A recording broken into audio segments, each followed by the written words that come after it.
That decision was made by Anton Skinner, head of Children's Services, and he stuck to it in the face of opposition from other team members.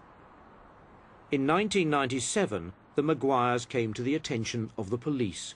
Former staff and residents and the neighbour all gave statements to detectives who thought they had a case.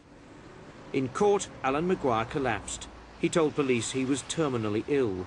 The magistrate decided the couple should stand trial, but the case was eventually abandoned by the Attorney General, who blamed insufficient evidence. I didn't want to go through with it in the first place, and then I managed to build up the courage to actually speak out and come out about what had happened.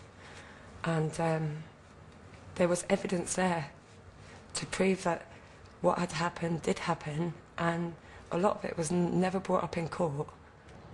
12 months after the police investigation, this confidential report from Jersey's Health and Social Services Department, obtained by Panorama, officially catalogued instances of abuse at Blanche-Pierre. It found Jane Maguire guilty of gross misconduct, and it recommended her dismissal. So 9 years on from those first complaints, she finally left social services. In the last month, police have received more information about Alan Maguire, including allegations of sexual abuse. So what became of the couple? Our trail led here to a remote village in the south of France. Police have long believed that Alan Maguire did indeed die of a terminal illness, but we discovered otherwise. Are you going to answer any of these questions? This was surely an opportunity to refute the allegations against them, but the Maguires refused to speak to us. Mr. Maguire, we would like to talk to you. Do you admit that you abused small girls in your care, Mr. Maguire? What do you have to say? Do you have any remorse? Bye. What about your wife, Mr. Maguire? She was being cruel to children. She was making them drink disinfectant. Mrs. Maguire, hiding in the front seat, remained silent throughout. You've ruined the lives of many children in Jersey. Do you have any remorse at all? And then they left.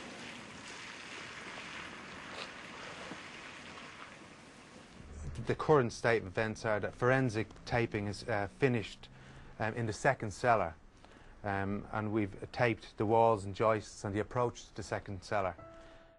Back in Jersey, we joined the team now tracing a web of information connecting Haute-la-Garenne with a number of other children's homes. From the 50s to the 90s, young people passed from institution to institution, and in some cases, the staff they feared moved too. One of the staff members at this home, Heathfield, was an individual who'd actually helped Anton Skinner review the Maguires case. Amongst his charges, a boy transferred from Blanche-Pierre, but once again frightened of his carer, Darren Pico. Half the time he's just like drooling over other boys in the house and stuff, and he's just looking and thinking, and you think he's not looking at them right, and this is not right, you know, this is wrong. It was the way he looked at people. It was creepy, and he just didn't look right. But he's always trying to get me in his house or in his office, and he'd lock the door, and I'd have to push him away and get myself out. Just shove him out of the way and get myself out. I was useless, you know, and, you know, I'm just nothing. But you're special. And, hold on a minute. I'm nothing, but I'm special. And, you know, that over and over and over and over, it did break me down a bit. Lisa Farrington was at Heathfield with Darren. She's now training as a social worker in Scotland, but she remembers the nights he sought safety by hiding in her room. He just came and got into bed with me and was just shaking and was just trembling. I was like, "You okay, Darren? What's wrong?" And just didn't say nothing. He was just crying, just doing that. Yeah, I did, because I was scared. Of course I was scared, I was crapping myself. Because I thought some dirty bastard was getting his hands on me. And I thought if I was in one of the girls' rooms that he wouldn't come near me. Darren's claims were echoed by James Campbell. He recalled an incident involving the same staff member and another boy that he says he can never forget. I walked up the stairs, I walked into a room, I opened the door and I seen a member of staff on top of another lad that lived in the home. What was your reaction to that? I closed the door quietly and walked off, and within half an hour I'd gone to see a member of staff and told her what I'd seen. Her reaction to it was, I mustn't say things like that. No one took action at that stage. The police only got involved when an alleged victim went to them, and other children from Heathfield contacted their care workers. Now, Lisa's told me she remembers giving evidence to what she thought was a child protection panel. She says within days the staff member from here had gone. Anton Skinner, still head of Children's Services, had once again allowed someone about whom he had doubts to resign. We know that man went back to the UK, where he continued to work with vulnerable young people. All we were told is that he had gone to England, and I thought, how could they just let him go? The police should have came and interviewed me straight away, and the people involved, and the person should have been prosecuted. The person shouldn't have just been left to leave the island. Mr. Skinner told us he'd given the man a reference provided that he didn't work with children. He didn't want to be interviewed, but said he'd acted in the interests of children at all times. He's by no means the only childcare official whose decisions may now be scrutinised.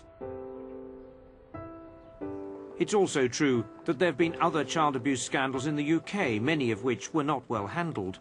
But what's striking is that institutionally, Jersey doesn't seem to have had the will to grasp the problem until now, despite mounting evidence.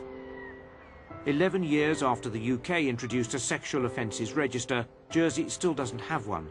Police say they're unable to monitor over 120 sex offenders living on the island. If I create her as an anonymous, because we're going to go and see her, aren't we? We'll have details on them as well. This operation is now moving towards at least 3 arrests. We understand that suspects have been identified both on the island and in the UK. Panorama's learned that some of those being investigated were, until recently, still involved with childcare. It's not going to be easy. These historical abuse cases never are easy. But the team that are working gathering evidence are the equal of any that I've ever seen anywhere before. Numbers of victims are coming forward and talking about the same suspects. We are determined that no matter how long it takes, we will arrest people for these offences, and we will convict people for them. For the present, Jersey's ministers can only wait for that criminal investigation to run its course. But tomorrow, faced with the possibility of civil claims, they'll ask the island's parliament to approve an independent inquiry. It will be chaired by a senior British QC. There may also be internal issues to be followed as well. There will be lessons to be learnt, and that's for sure.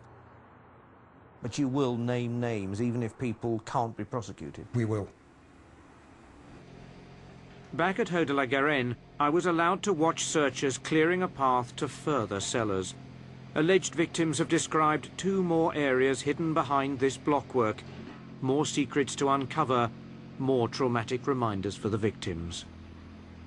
I saw refuge and alcohol to block out the madness. What happened?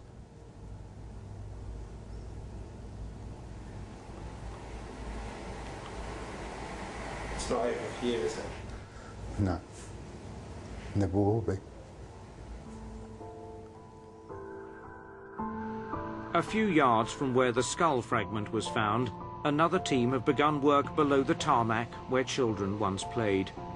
Haut-de-la-Garenne remains at the heart of the inquiry, but in a way it's just a starting point, a catalyst for change that many believe is long overdue.